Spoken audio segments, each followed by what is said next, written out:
Hi, I'm Tony, and welcome to block number 3 of the Retro Gaming Quilt aLong. Now, remember, I initially recorded these a few years ago, and I recorded them on Twitch Live. So there's lots of interaction, there was lots of chatting, there was lots of extra stuff happening and going on. And a lot of people found it hard to watch for the actual tutorial. So what I've done is I've gone back through, I've edited the whole thing, made it easier to watch, and easier to find the information that you need. And of course I put timestamps below so that you can figure out exactly where the things are. Now, I forgot to mention, we are making the Dark Mage block as block number 3. So let's get to it. All right, let's take a look at the directions.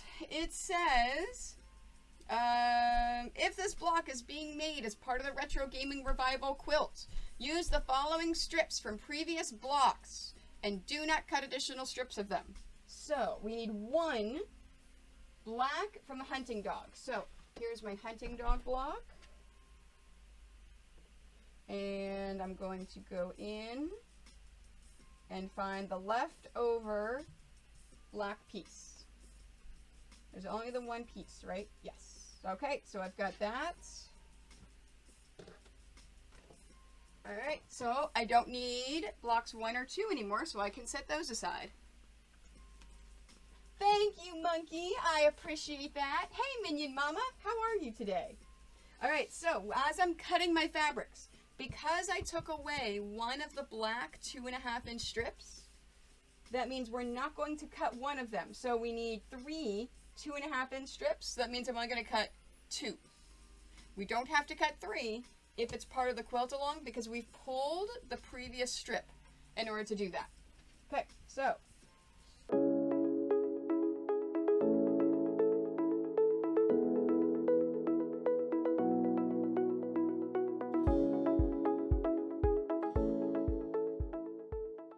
from the 1.5-inch strips, cut all in half except for 1 black and 1 blue.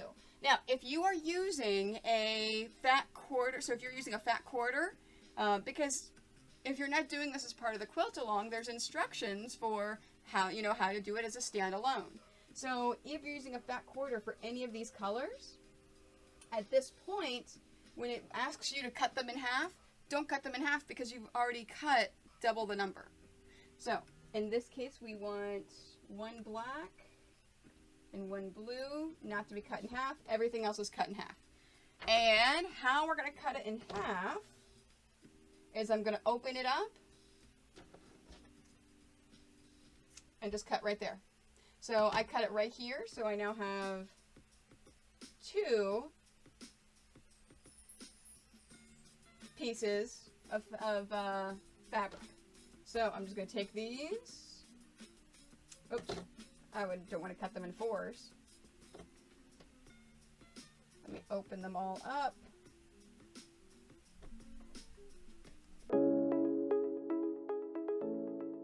So whenever I cut my 2.5-inch strips, I cheat. I like to cheat. I like to make things easy. So how I cheat is I have my fabric folded in half. So I've got my blue, and I need 9 2.5-inch strips. So I'm actually going to cut 10 and set 1 aside. Because I'm going to cut them in 2.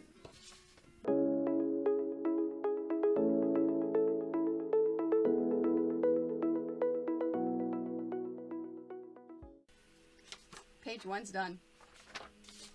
Moving on to page number 2. Alright, using the 1.5-inch strips.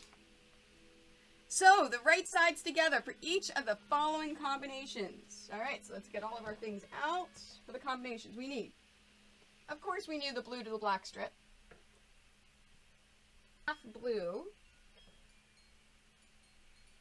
to half dark gold.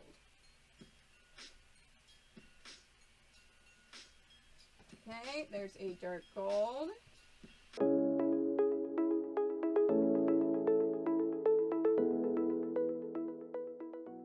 Now we're going to sew our strips together. So how we're going to do this is we're going to pick them up in sets of 2. Because I've already grabbed these strips, I'm going to line them up. So I've got my dark gold on the bottom, and I've got my regular gold on the top. So we're just going to let the machine move the fabric for us. You do, however, want to make sure that you line these 2 fabrics up, just like this. So, how I do it, and I'll show you over here, I actually take my finger and I put it in the middle of the 2 fabrics, take the rest of my hand, put it on the bottom, and my thumb on top. And I can actually move this fabric back and forth to make sure it stays lined up as I'm sewing. And I am sewing what's called a scant 1/4 inch. So a scant quarter, because you imagine whenever you iron your fabric open, that seam itself is going to take some room. So if you sew a perfect 1/4 inch, whenever you iron it open, your piece is actually going to be a little bit smaller than what it should be, which is perfectly fine. It's a lot easier if you sew just shy of a 1/4 inch, and then include that in your ironing open.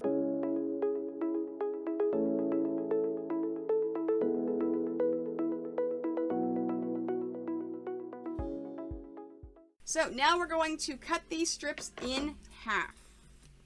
Now, in order to be, well, you know what? I'm not going to cut this in half because I'm going to cut this in. I'm not going to cut this in 4s. Remember last week I took this and I cut this in 4s. There we go. Because I was working in a small space. I don't have to worry about that today because I have my large cutting table. So I'm just going to cut them in half. All right, and then all of these we're cutting in half as well.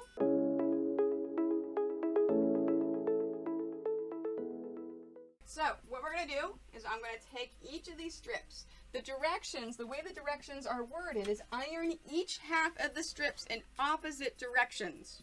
So if, for example, iron the half of the dark gold towards the dark gold and the other half towards the gold. These new strips should measure 2.5 inches wide. So we've got our strip right here. I'm going to iron this towards the dark gold. So that is the way that my seam is pointing. So you see here how that seam is now pointing. It's pointing up, so it's pointing towards the dark gold. There we are. Now in this one, I'm ironing towards the gold.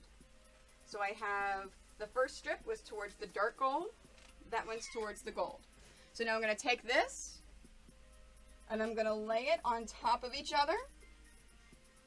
In fact, let me show you the close-up here.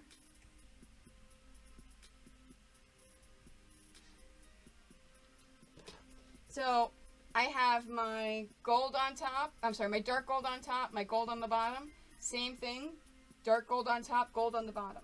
So these seams are going in opposite directions. So I'm going to do what's called nesting the seams, where I'm taking my fingers and I'm lining it up. I'm making sure that those seams are nested perfectly. And now I am taking my ruler and I'm lining up one of the lines along the seams. And here, let me stand like this. Oh, I hate the glare from the lights.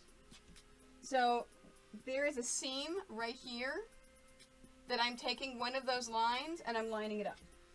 So then now we're cutting one set, because remember I like to cheat and cut them in sets of 2. One set of 2.5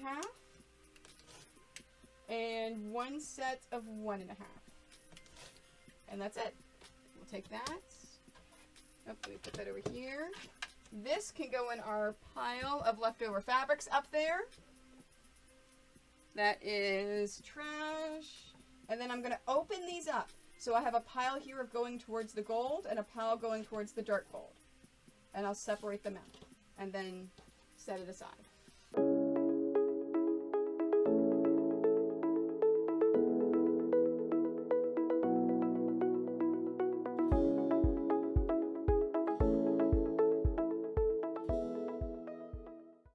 Alright, we've got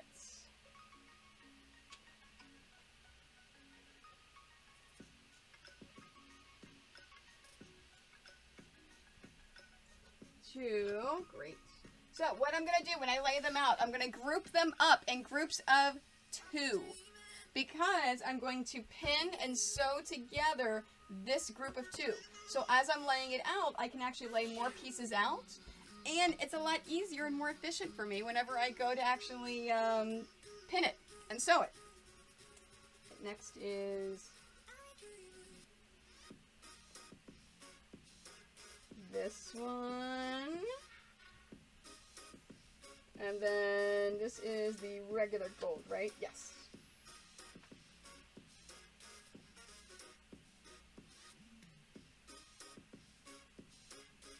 Okay, so it is 1, 2, 3. 2, 3. And then there's that one. And that one.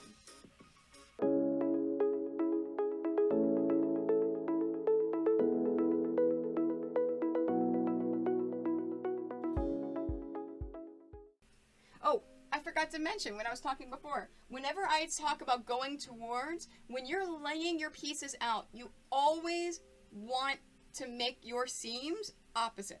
Because remember we talked earlier about nesting those seams? So whenever you're laying pieces out, you want to make sure your seams are in opposite directions. So then that way you get a perfect point.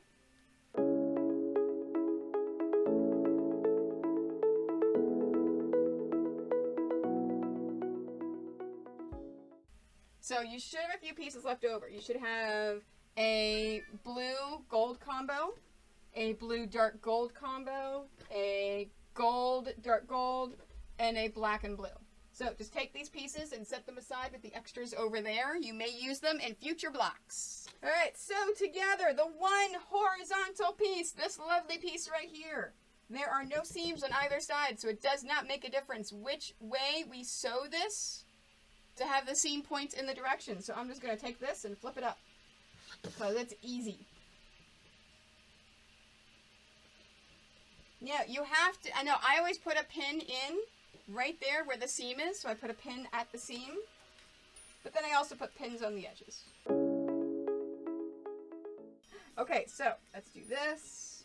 Now we have all of our pieces laid out. Now comes the fun part. Let's do all the pinning.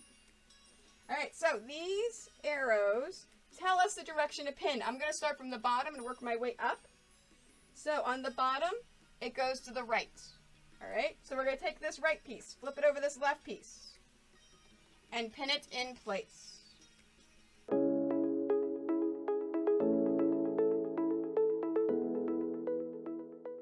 we go. All right, next row. Pointing to the left. So with the pointing to the left, we want to take this left piece, flip it over the right piece, and pin it in place. So if arrow points to the left, you want to go left over right.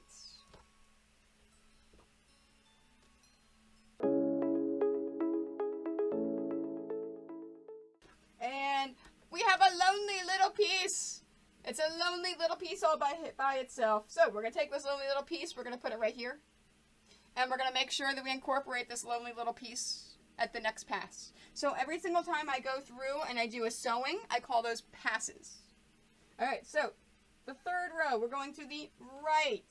So we're going to pick up that right piece, flip it over the left, and pin it into place.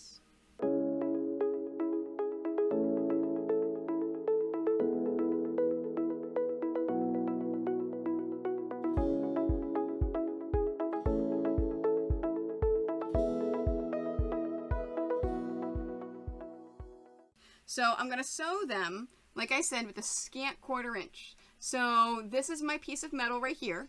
I'm going to sew it, so I'm not quite touching that piece of metal, just a little bit to the left of that metal. And I'm also going to be using the cutting gizmo from Fat Quarter Gypsy. This is another one that I purchased. It was not given to me. It is a quick and easy way to separate your chain sewing.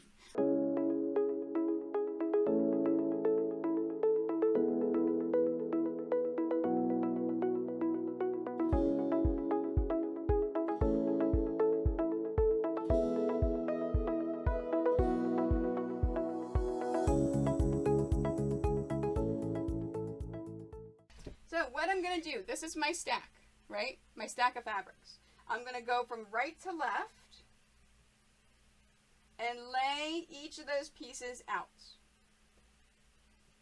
So I went right to left. Now I am using steam for the ironing. There we go.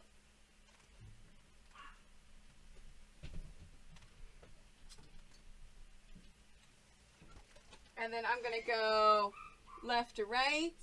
So I put them down right to left. So I'm going to pick them up left to right. 2, 3, 4, 5. Now I counted them because right here, I want to look, there's no little leftover pieces. Okay. We want to sew these together. So this is to the right. So what I'm doing is I'm looking at my seams and this seam goes to the right. All right, so I'm going to be laying these out. I'm going to count them again. 1, 2, 3, 4, 5. Okay, so I've got my pieces all laid out for 5.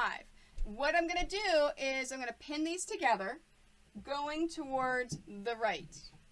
So I'm leaving this one here because I can only pin an even number, right? So I'm going to leave the first one there and I'm going to pick up this next one. And this is going to the right. So right piece over left. If arrow goes to the right, right over left.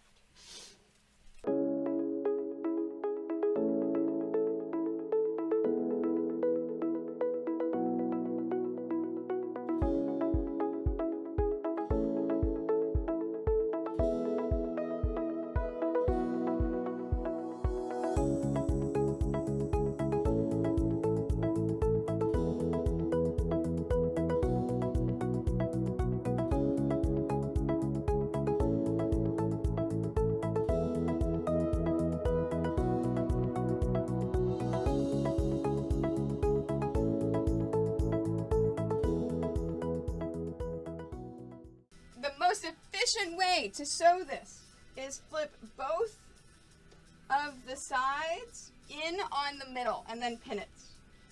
So that we'll pin this side. Now, you always want to pin at the seams first. So always pin those seams first to make sure you get that perfect nest.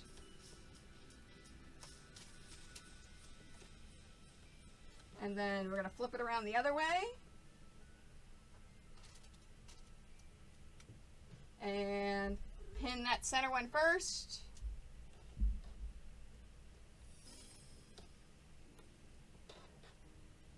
There we go. Same thing here. Now we've got that one there. Now this one is longer than that center piece that we're going to be folding it over. So I'm actually going to fold this back so that we can see both of the seams and it's easy to sew. Because that's the thing, right? We don't want to make it more complicated for ourselves. We want to make this easy.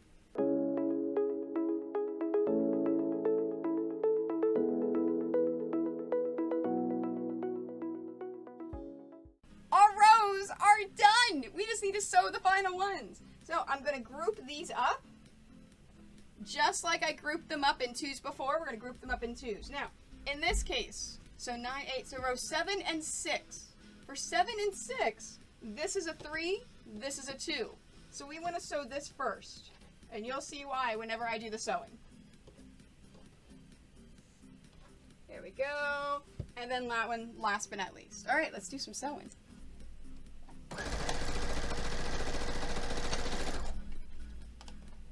Let's trim that. So we sew the one side of the 3. Thank you so much for the host fairy. I appreciate it.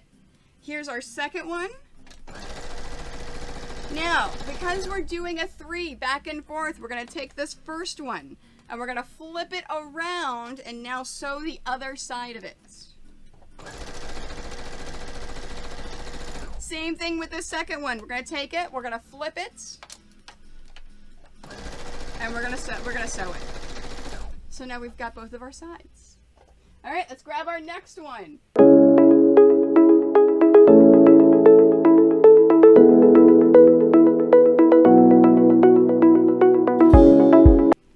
So after we do that, we're going to bottom row. I'm going to flip it up over that top row. I'm going to line up all of my seams. So I'm going to find where my seams come together, and I'm going to put a pin in there. And then I'm going to go back through. There's no seam there, so I'll put a pin right there. So I'm going to search until I have the next time my seams both line up. So my seams line up right here. I'll make sure those seams are tucked together. So make sure that I am nesting those seams, so I'm going to get a perfect point.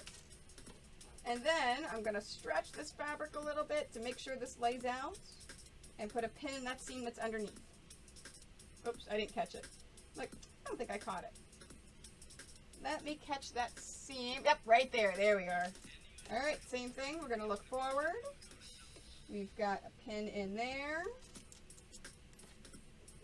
And a pin there. Oops, there's a seam right here. So make sure I do that. And there. There. Oh, there's a seam right here. Why am I pinning the seams, Nikki? That's a great question. I am pinning those seams even whenever they don't line up. So I have a seam right there that I pinned. Because if there's a seam underneath that I'm not, or on top that's not meeting with something, as I'm putting it into the sewing machine, that seam can flip. And if that seam flips, it's going to add extra bulk to your quilt top. And it's going to cause issues for whenever you free motion quilt it. Whenever you actually sandwich it and quilt it together, it's going to cause some issues. And you don't want issues. All right, so there's my first one.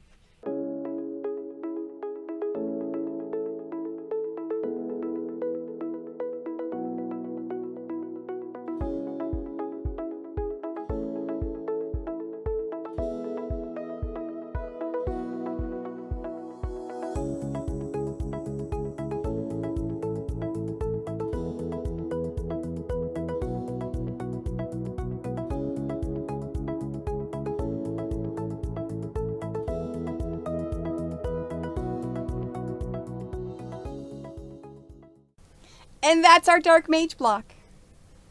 Isn't he cute? Hey, look at the little Dark Mage. Ah, he's so cute. Anyways, I hope you enjoyed this video. I hope you learned how to make a Dark Mage block. Don't forget to like this video, follow my YouTube, as well as Twitter, Facebook, Instagram, my Quite Nerdy Quilters Facebook group. I said YouTube, right? Follow my YouTube. Twitch, where I stream live, and I also stream live here on YouTube. Check out my schedule when I post them on Mondays if you want to catch me live and interact.